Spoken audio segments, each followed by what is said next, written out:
Então, assim, aqui é a sala. Você vai falando que ela escuta. Vamos até a janela para ver a nossa fresta ao mar.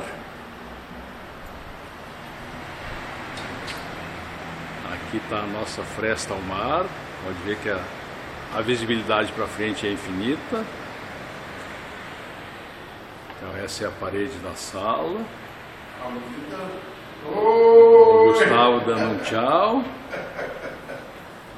Aqui a churrasqueira. Do lado tem um lugarzinho para secar louça, secar roupa. Agora vamos ver aqui para dentro.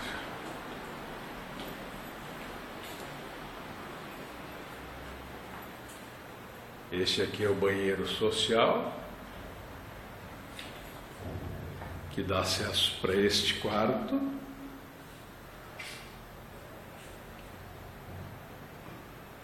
Agora vamos voltar. Aqui a suíte.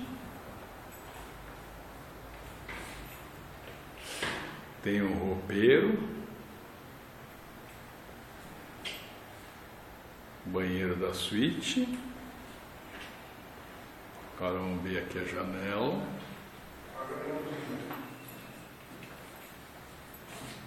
Essa é a vista da janela da suíte.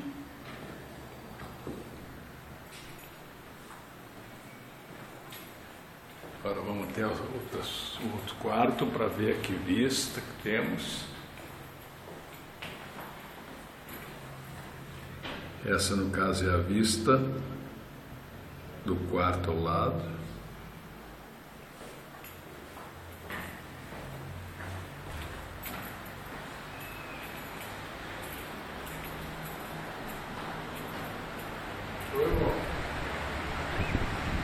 E essa é a vista da sala, a parte que enxerga o mar. Mostra a sangue, A sala tem uma sanca e um lado da parede espelhada. Agora vamos até a cozinha. O balcão, lugar do fogão. Aqui é o tanque. Do lado do tanque cabe a máquina de lavar. A princípio é isso, então.